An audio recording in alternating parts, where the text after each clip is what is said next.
He's just my backup plan, my girlfriend whispered to her side guy, so I quietly paid off the lease and vanished. Now she's homeless and I won't answer her calls. Hey, before we move on to the video, please subscribe to the channel and hit the like button. Thanks. I wasn't supposed to hear it. I wasn't even supposed to be there.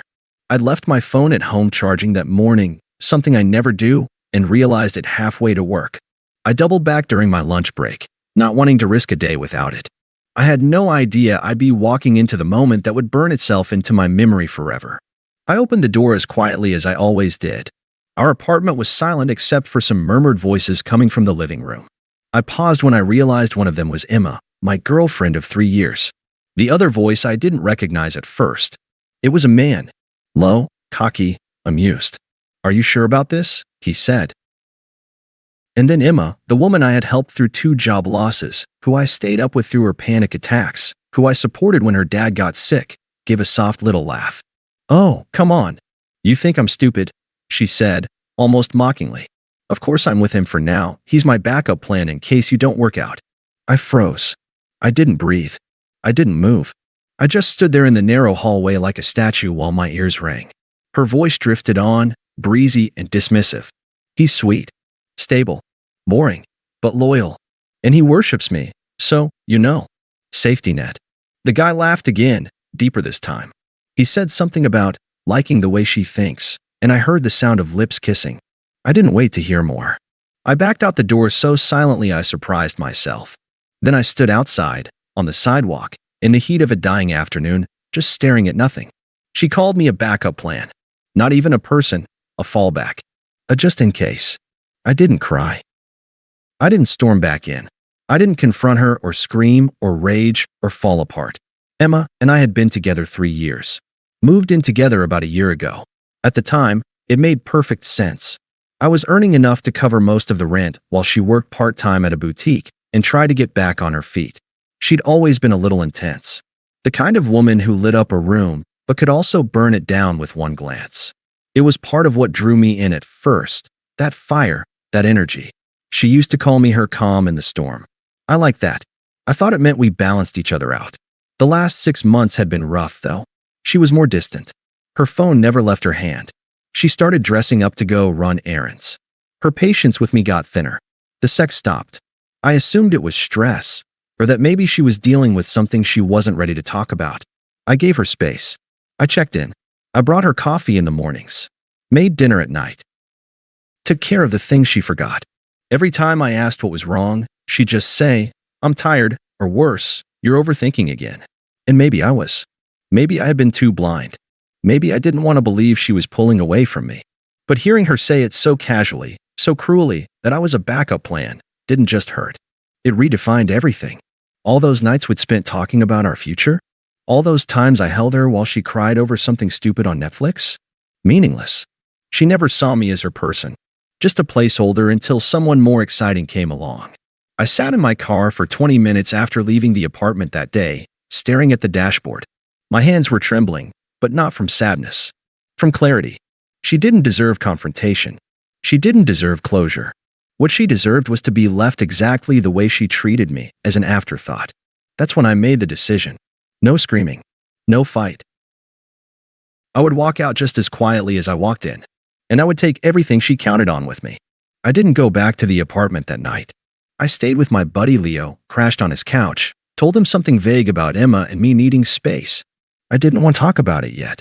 I needed to think clearly. Plan. The next day, I went back while she was at work. I walked through the door, stood in the middle of our living room, and looked around at everything she had taken for granted. The bookshelf I built by hand. The little tray by the door where I'd always drop my keys. The framed picture of us at my sister's wedding. She hated that dress, but she'd smiled anyway, probably because she knew she looked good standing next to me. I took the picture down and started making a list. Over the next few days, I started collecting evidence. I'd always been the kind of guy who gave too much benefit of the doubt. Not anymore. I checked our shared tablet. She never logged out of her messages. Texts from someone named Jay weren't subtle. "Jay, you wearing the thing I like tonight, or nah?" Emma, "Only if you promise not to be boring like him." Jay, "He still thinks you love him?" LMAO. Emma, "He still makes me breakfast." like a golden retriever with a frying pan. There were dozens of texts like that. Photos, too. Her, in my bed, in my t-shirt, sending them to someone else. I didn't get angry. I got very still. That weekend, I waited for the perfect moment. She left Saturday evening to go to Maya's birthday dinner. I knew Jay would be there. Probably a hotel room after. She wore a tight red dress and kissed me on the cheek before leaving. "Don't wait up," she said casually. I didn't. Instead, I moved out. I had already paid off the remaining lease balance a day earlier, in full. I transferred all the bills to her name. I packed up everything that was mine, down to the last coffee mug. I even boxed up the bookshelf I built and took the photo frames off the wall. Before I left, I opened her closet. Took the little box where I'd kept a ring. Not for a proposal, not yet. But I had been thinking about it. That box? I left it empty on the kitchen counter with a note. The note said, "You don't need a backup plan anymore. Good luck with plan A." Then I locked the door, dropped the key in the mailbox, and drove away. I didn't go nuclear. I didn't call her friends or blow up her spot online. I didn't even delete our photos from social media right away, let her think I was still playing dumb. I just disappeared. That Monday, I transferred to a new apartment. I changed my number, told my landlord not to forward mail, blocked her on everything but email. I wanted her to feel the silence. By Wednesday, the email started. Subject: "Where are you?" Body: "Hey. I just got home and everything is gone." What the actual hell? Ethan, call me right now. This isn't funny. No. Next day: "Did you seriously leave me over nothing? If this is about that stupid fight we had, can we please talk like adults?" She had no idea I'd hurt her. She had no idea what I'd seen. By Friday: "If you're trying to punish me, it's working, okay? I can't pay for all this by myself. I need you to come back so we can figure this out." She wasn't sorry. She was inconvenienced. It was almost entertaining, watching her unravel in real time, thinking I was off somewhere licking my wounds.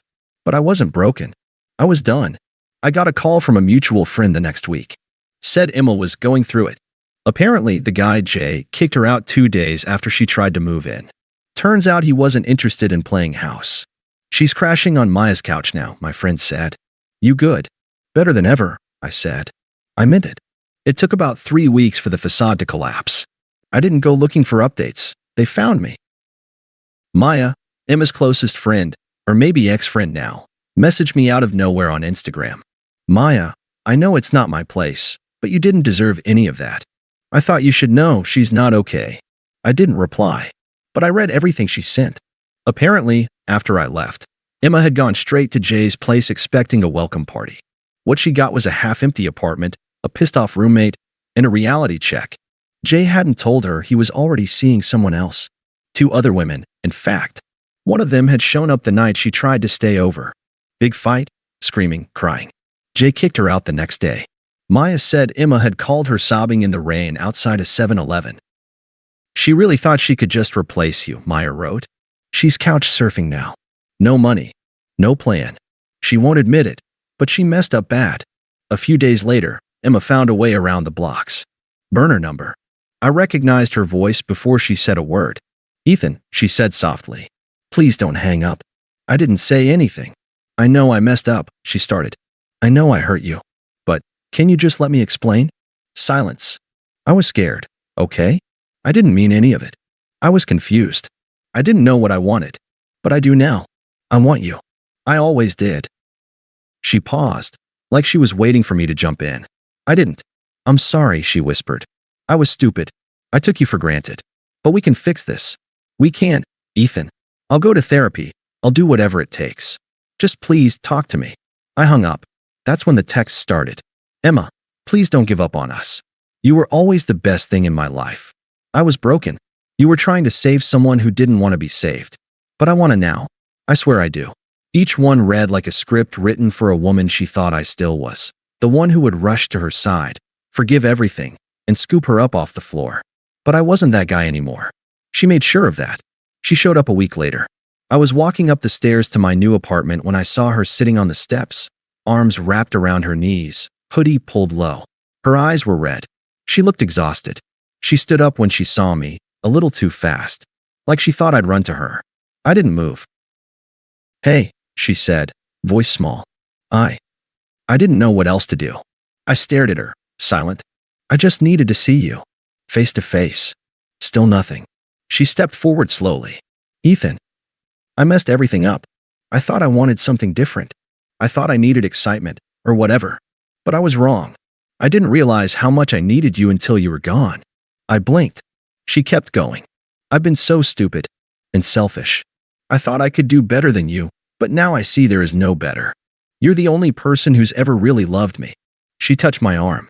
I want to come home, she said, eyes brimming. Please. I looked at her for a long moment. Then I finally spoke. My voice was calm, quiet, flat. You weren't confused, Emma. You were calculating.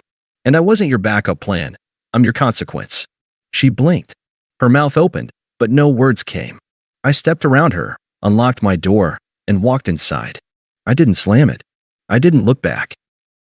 I just closed it behind me. It's been 6 months. I never heard from Emma again after that night. She tried a few more times, different numbers, fake social media accounts, vague emails from a burner Gmail address. I didn't read most of them. I didn't have to. What could she say that would matter now? I live in a different city. New apartment, new routine. I wake up earlier. I sleep better. I cook more. I even started painting again, something I hadn't done since college. I have space now. Real, quiet space. Peace. A few mutual friends told me she's still around, still bouncing between couches, still blaming everyone but herself. I didn't ask. I don't hate her. I don't wish her pain. But I also don't care. She mistook kindness for weakness, loyalty for dependence, love for desperation. And she thought I'd be there forever, waiting patiently in the background, just in case plan A didn't work out. But I was never her backup plan. I was the last good thing she'll ever walk away from. And I didn't follow her. I let the door close.